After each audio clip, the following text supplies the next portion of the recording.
Hey, what's going on, everybody? It's Pac-Man Jones with Savannah Seaport News, and today I have updates for you guys, and I just have more information for you about the Savannah weekend. In the last news video, I reported on the death of Daniel Landy, who died at the one-stop shop off of 37th and Montgomery, which I'm going to show you guys in this video. They finally found the killer. A 22-year-old by the name of Brandon Fuller was charged with murder at the Friday night's deadly shooting at the one-stop shop. Police arrived on scene to find 29-year-old Daniel Landy suffering from gunshot wounds about 11:30 at night. He was taken to Memorial in critical, where he later died. And they caught him, and basically what it's saying is that the shooter had a relationship with the girl at one point in the past. They broke up and they had a kid with each other, and basically Daniel Landy, he was in a relationship with the girl, and I guess was involved with the daughter's life, of his daughter's life, not the of Brandon's daughter's life, because basically what the news report's saying is, and I was doing most of this investigation on Facebook because I just seen her Facebook. I'm not going to address her name, but they interviewed her as well. She had some posts on Facebook. She later took it down. There was people was on Facebook trying to accuse her of setting him up, but I don't even believe that's true, because even in her interview, which I wanted to put the video up, but I can't, basically she was saying that these two guys didn't even know each other. But my opinion of it is, he had to know some information about him. Maybe he didn't know him, but maybe he know that y'all two was together, and maybe he knew where you lived at, and maybe he was living with you. So I mean, that's my take on it.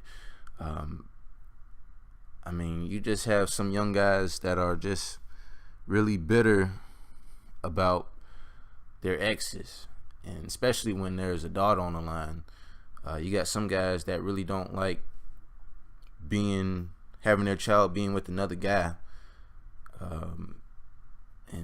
But my opinion on it is, if that guy is taking care of your daughter, you know, you should have some type of respect.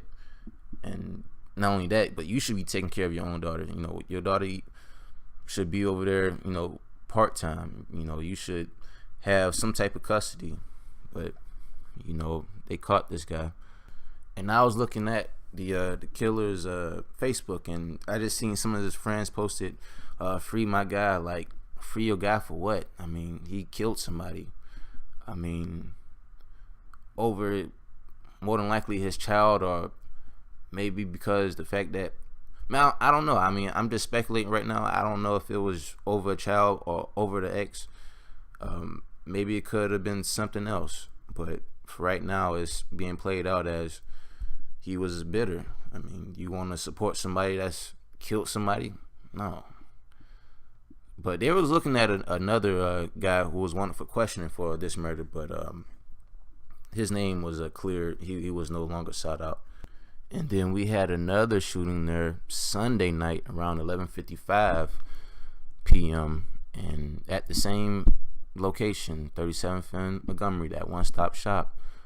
43-year-old Reginald Washington was suffering from a gunshot wound. He was taken to Memorial, where he later died. They haven't found the shooter for this person yet.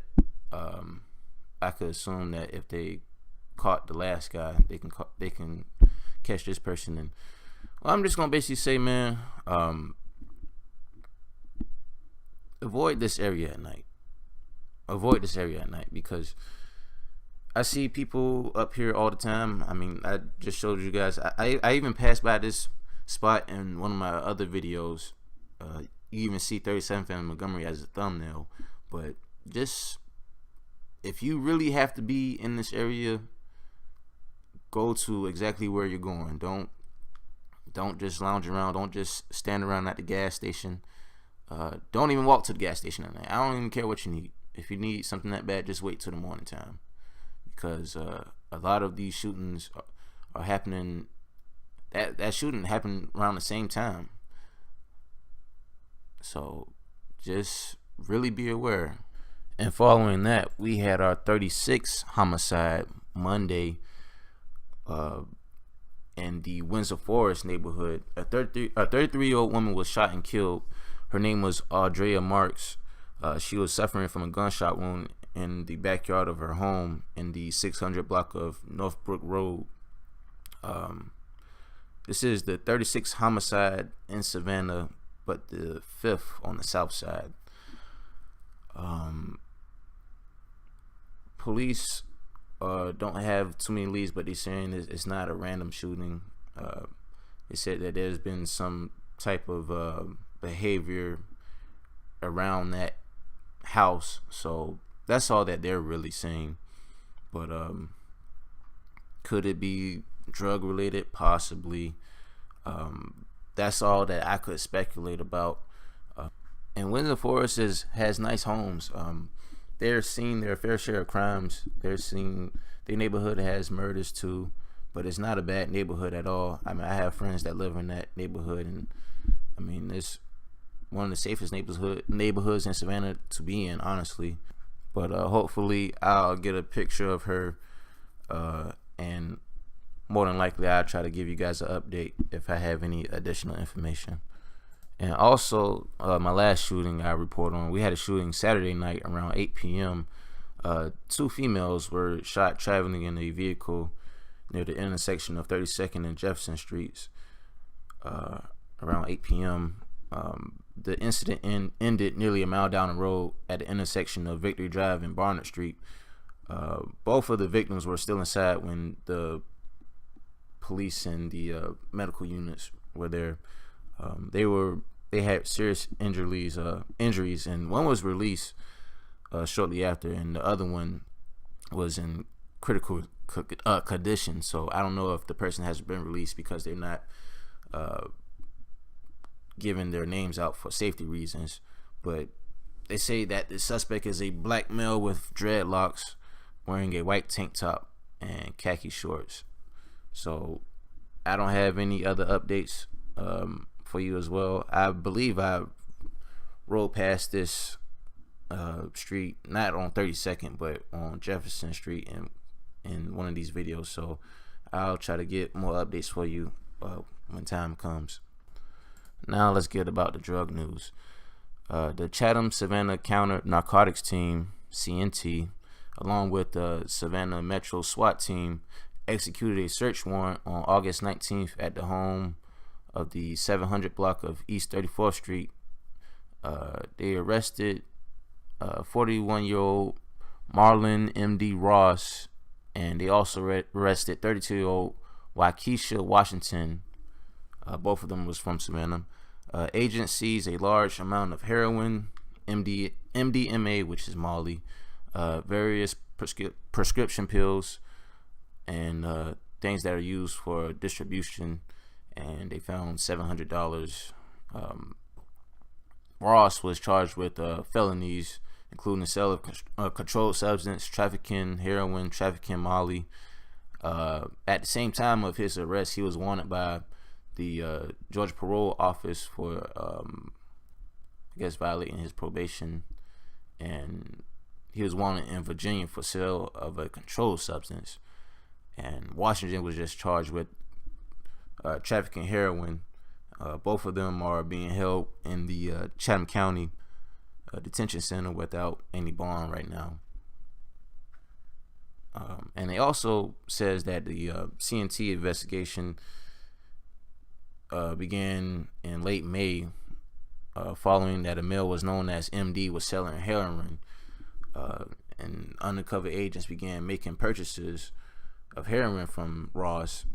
Now, the CNT believed they estimated a street value of $20,000 of narcotics that they seized. And also, in my last piece of drug news, we had a truck driver that was pulled over just on the I-16 traffic stop, and the Chatham County deputies found $70,000 in pot and in cocaine.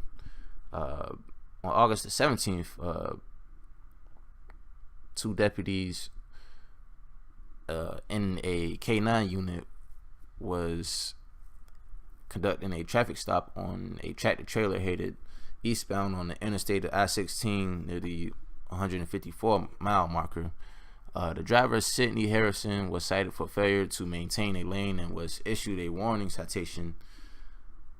During the traffic stop, the K9 alerted the tractor trailer, prompting an inspection by officers. So basically, I guess the dog noticed a hint of some drugs, and during the inspection, they discovered 17.3 pounds of marijuana, 3.3 pounds of cocaine, a value of $70,000. Oh man.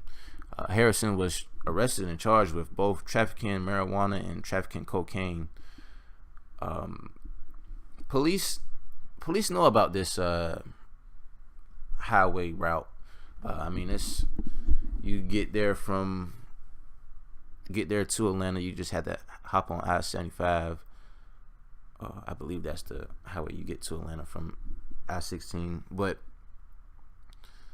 a lot of the dope that comes to Atlanta, to Savannah, comes from Atlanta. Some of it comes from Florida, I guess. I know this guy was more than likely heavy in the game. He's gonna be doing some hard time. But that's all I have for this week. I know I'll post more updates as the week progresses. I just had to get to some more news. I gotta do the Walt Chamberlain interview. I just gotta get this camera situation resolved. But I got more content coming for you guys. But that's all I have for this week. This your boy Pac-Man Jones with Savannah Seaport News, and I'm out.